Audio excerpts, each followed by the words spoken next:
O milagre econômico. Segunda fase do regime militar. Segunda fase cujo período se dá entre 1968 e 1973. Ainda no governo Costa e Silva, o ministro da Fazenda Antônio Delfim Neto assumiu o planejamento das finanças no Brasil. A estratégia de Delfim Neto foi investir na expansão do crescimento de diversos setores da economia brasileira. Foram realizados investimentos nos serviços públicos, nos setores industriais, de exportações e de produção agrícola. Boris Fausto explica que o sucesso do chamado milagre econômico ocorreu graças a um aproveitamento da disponibilidade de recursos no cenário internacional. Era um período em que as nações estáveis realizavam empréstimos para investimentos internos. Nesse período, havia abundância de dólares no mundo. Expansão do crédito externo. Época dos anos dourados do capitalismo pós-Segunda Guerra Mundial. Período do padrão dólar-ouro. Sistema monetário internacional Bretton Woods. As moedas dos países participantes do sistema monetário internacional eram vinculadas ao dólar, e o dólar garantia para o mundo que estava vinculado às reservas em ouro norte-americanas. Preço do dólar acessível e estável. Taxas cambiais fixas e taxas de juros fixas. Padrão dólar-ouro. Isso dura até 1973. De lá para cá, trabalha-se com taxas cambiais flutuantes e taxas de juros flutuantes. O preço do dólar não é mais estável. Seguindo, com o aumento do endividamento externo, vinha o aumento do investimento estrangeiro no Brasil. Dois setores em particular se beneficiaram muito desse processo: as indústrias automobilística e de eletrônicos. O serviço de telecomunicações deu um salto significativo durante esse período. Os aparelhos de TV, que em 1960 estavam em menos de 10% das moradias brasileiras, no início da década seguinte, estavam em cerca de 40% das casas. Expansão absurda no consumo de aparelhos de TV. Expansão da indústria de eletrônicos. Expansão do setor de telecomunicações. Do ponto de vista financeiro, parte da população brasileira viu, durante o período do milagre econômico, um substancial crescimento do crédito. A demanda por empréstimos levou o governo a criar iniciativas como o financiamento habitacional por meio de bancos públicos e através de novas fontes de financiamento. Por exemplo, o Fundo de Garantia do Tempo de Serviço, FGTS, operado pelo Banco Nacional da Habitação.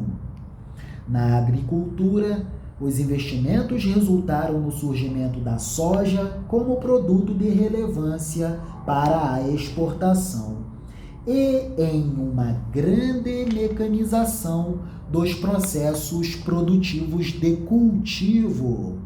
Eis aqui o surgimento das grandes agroindústrias.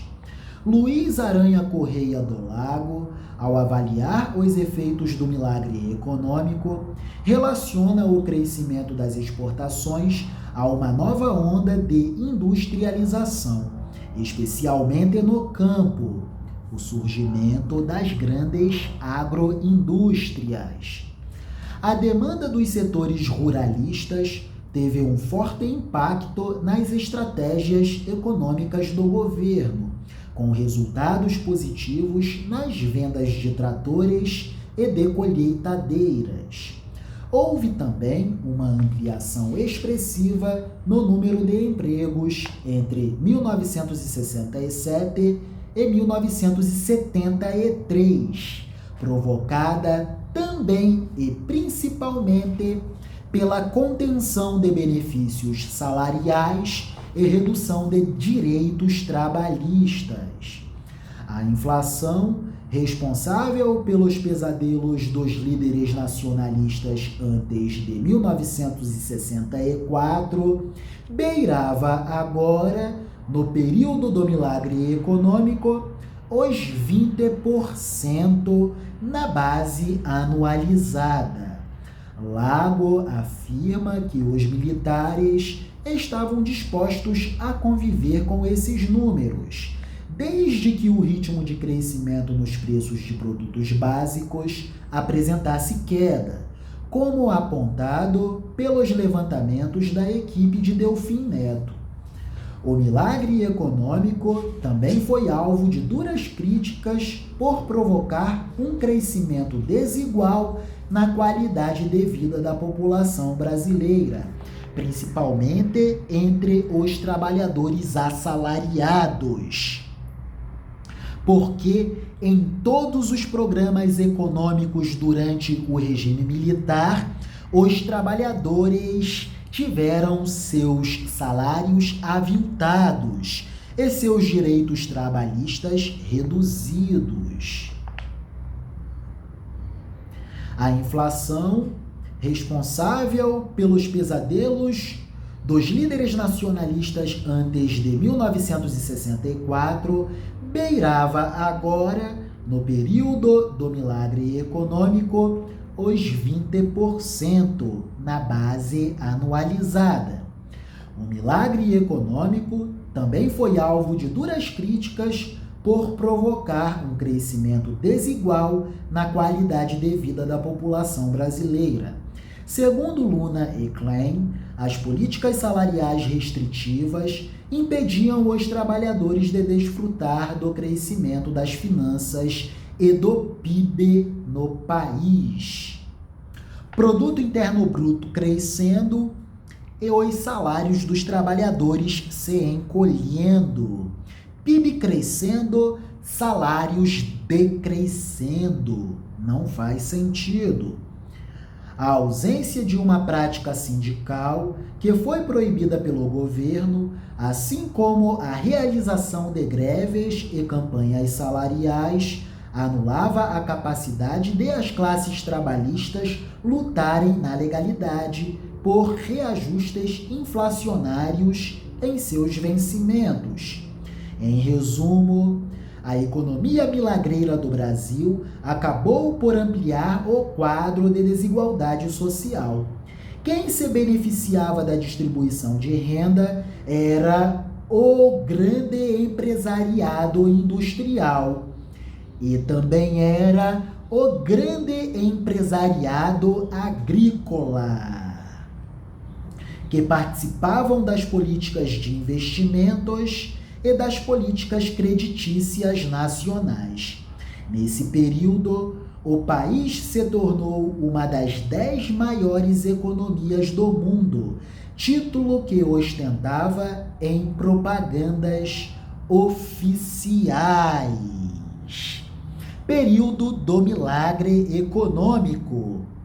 A economia brasileira cresceu, mas cresceu juntamente com a desigualdade social, porque os salários dos trabalhadores não avançou para e passo o crescimento e expansão da economia brasileira.